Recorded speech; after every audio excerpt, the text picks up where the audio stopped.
ஜனாதிபதி நேற்றைய தினம் ஊழல் எதிர்ப்பு தினத்தை முன்னிட்டு வெளியிட்ட கருத்துக்கள் பிரதானமாக இருக்கிறது. நாட்டில் சட்டம் ஒழுங்கை காப்பதற்கும் ஊழலுக்கு எதிராக நடவடிக்கை எடுப்பதற்கும் தான் தயாராக இருப்பதாக ஜனாதிபதி இதன்போது குறிப்பிட்டிருக்கிறார். இன்றைய தினம் நாங்கள் முதலாவதாக அவதானத்தை செலுத்தப் போகிற தகவலாகவும் அது அமையப் போகிறது. மாபிம பத்திரிகையில் வெளியாக இருக்கிற தகவல் இவ்வாறு வெளியாகிறது. நடு எல்லா அஸ்கர்கத்தே எய்தை அல்லஸ் கொமிசம ஹெலிக்கல யுத்து என்பதான தகவலாகவே இது அமையப்பெறுகிறது. ஒவ்வொரு வழக்குகளும் ஒரு கட்டத்தில் வாபஸ் பெற்றுக் கொள்ளப்படுகின்றன. அவ்வாறு ஏன் மேற்கொள்ளப்படுகிறது என்பது தொடர்பில் லஞ்ச ஊழல் ஆணைக்குழு வெளிப்படுத்த வேண்டும் என்பதாக ஜனாதிபதி இவ்வாறு குறிப்பிட்டு பேசியிருக்கிறார். எனவே பிரதானமாக தினகரன் பத்திரிகை இது குறித்தான தகவலை இவ்வாறு தருகிறது. சட்டம் ஒழுங்கை வழிநடத்துவோர் சரியாக செயற்படாவிடின் மக்களுக்கு நீதி கிடைக்காது என்பதுவே ஜனாதிபதி நிலைப்பாடு. ஊழல் மட்டுப்படுத்தப்பட்ட நாடாக இலங்கையை மாற்றுவதற்கு அனைவரும் அர்ப்பணிக்க வேண்டும்.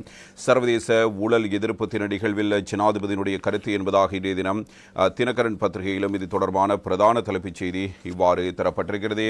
ஜனாதிபதியினுடைய கருத்து குறித்து முதலில் நாங்கள் அவதானத்தினை செலுத்தலாம். எனவே இலங்கையை லஞ்ச ஊழலற்ற நாடாக்க ஒன்றுபடுவோம் என்ற அறைகூவல் ஜனாதிபதியினால் விடுக்கப்படுகிறது. எத்தனை சட்டங்கள் இயற்றினாலும் எத்தனை நிறுவனங்கள் உருவாக்கப்பட்டாலும் அவற்றை வழிநடத்துபவர்கள் சரியாக செயற்படாவிட்டால் மக்களுக்கு நீதி நிலைநாட்டப்படாது என ஜனாதிபதி அனுரகுமார் திசாநாயக்கவினால் இவ்வாறு குறிப்பிடப்படுகிறது.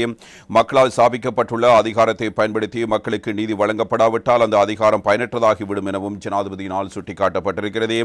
பண்டாரநாயக்க ஞாபகார்த்த சர்வதேச மாநாட்டு மண்டபத்தில் நேற்று திங்கட்கிழமை நடைபெற்ற 2024 சர்வதேச ஊழல் எதிர்ப்பு தின தேசிய நிகழ்வில் கலந்து கொண்ட ஜனாதிபதி அனுரகுமார் திசாநாயக்க இவ்வாறு கருத்து வெளிப்படுத்தி இருக்கிறார். எனவே நீண்டகால நெருக்கடிகள் இலங்கையை எதிர்நோக்கி வருகின்றன. இந்த நிலையில் இந்த ஆண்டுக்கான சர்வதேச ஊழல் எதிர்ப்பு தினம் தூய்மையான எதிர்காலத்துக்காக இளைஞர்களை ஒன்றிணைப்போம் என்ற துணைப்பொருளில் கொண்டாடப்படுகிறது.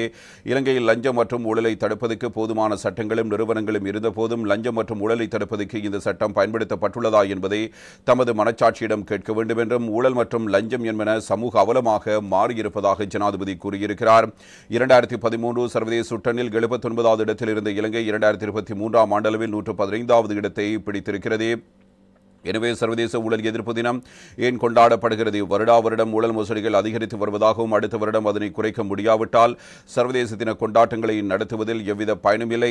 2021 ஆண்டில் லஞ்சம் ஊழல் ஆணைக்குழு 69 வழக்குகளை தாக்கல் செய்துள்ளதுடன் 40 வழக்குகள் வாபஸ் பெறப்பட்டிருக்கின்றன. 2022 89 வழக்குகளை தாக்கல் செய்த லஞ்ச ஊழல் ஆணைக்குழு 45 வழக்குகளை வாபஸ் பெற்றிருக்கிறது. இந்த வழக்குகள் வாபஸ் பெறப்பட்டமைக்கான காரணத்தை மக்களுக்கு தெரிவிக்க வேண்டும். விசாரணை அதிகாரிகள் வழக்குகளில் சாட்சிகள் ஆக்காதது ஏன் என்பதற்கான காரணங்களை மக்களுக்கு வெளிப்படுத்த வேண்டும் என்பதாக அவர் குறிப்பிடுகிறார். ஒரு வருடத்தில் 2 கான்ஸ்டபிள்கள், ஒரு கிராம சேவகர் மற்றும் ஒரு எழுது வினைஞர் ஆகியோர் லஞ்ச ஊழல் ஆணைக்குழுவால் தண்டிக்கப்பட்டிருக்கிறார்கள். இலங்கையில் சட்டம் சிலந்தி வலையை போன்று செயற்படுவதாக மக்கள் கருதுகிறார்கள். மேலும் அந்த வகையில் சிறிய விலங்குகள் சிக்கின்றன, பெரிய விலங்குகள் சிலந்தி வலையை சேதமாக்கி தப்பிச் செல்கின்றன. எமது நாட்டை மீள கட்டியெழுப்ப வேண்டுமாயின் அரச கட்டமைப்பை மாற்றியமைக்க வேண்டும் என சுட்டிக்காட்டிய ஜனாதிபதி அவ்வாறு செய்யாமல் ஆரோக்கியமான நாடொன்றை உருவாக்க முடியாது. சட்டத்தை அமுல்படுத்தும் நபர்கள் மற்றும் நிறுவனங்கள் மீதான மக்களின் நம்பிக்கை வீழ்ச்சியடைந்துள்ள நிலையில் நீதியை நிலைநாட்டுவதை தாமதப்படுத்தும் நீதியை நிலைநாட்டுவதாக அமையாது. எனவே தாமதப்படுத்துவதன் மூலமாகவும் நீதி நிலைநாட்டப்பட மாட்டாது என்பதை ஜனாதிபதி இவ்வாறு சுட்டிக்காட்டுகிறார். எனவே குறைந்த லஞ்சம் பெறும் நாடாக இலங்கையை மாற்றுவதற்கு அனைவரும் அர்ப்பணிப்புடன் செயற்பட வேண்டும்.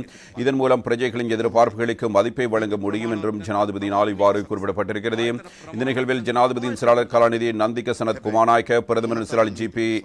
சப்புதந்திரி, பொதுமக்கள் பாதுகாப்பு அமைச்சின் செயலாளர் ரவி செல்வரத்ன, மத்திய வங்கி ஆளுநர் கலாநிதி நந்தலால் வீரசிங்க, பதில் போலீஸ் மாதிபர் பிரியந்த வீரசூரிய, லஞ்ச ஊழல் குற்றச்சாட்டு விசாரணை ஆணைக்குழுவின் தலைவர் நீதிபதி WNP இத்தவல, மேல் நீதிமன்ற நீதிபதி யசந்த கோதாகுட மற்றும் வெளிநாட்டு தூதர்கள் மற்றும் லஞ்ச ஊழல் ஆணைக்குழுவின் அதிகாரிகள் உள்ளிட்டோர் இந்த நிகழ்வில் பங்கேற்றிருந்தார்கள். இதன்போதே ஜனாதிபதியினால் இந்த கருத்துக்கள் முன்வைக்கப்படுகிறது. அதாவது எத்தகைய சட்டங்களை இயற்றினாலும் எத்தனை நிறுவனங்கள் உருவாக்கப்பட்டாலும் அவற்றை வழிநடத்துபவர்கள் சரியாக செயற்படாவிட்டால் மக்களுக்கு நீதியை நிலைநாட்ட முடியாது என்பதுவே ஜனாதிபதி முன்வைத்திருக்கிற கருத்தாக அமைகிறது. எனவே அதிகாரத்தில் இருப்பவர்கள், அதற்கு பொறுப்பானவர்கள் அது தொடர்பான செயற்பாடுகளை உரிய முறையில் எடுக்க வேண்டும் என்பதாக ஜனாதிபதியினால் இவ்வாறு தெரிவிக்கப்படுகிறது.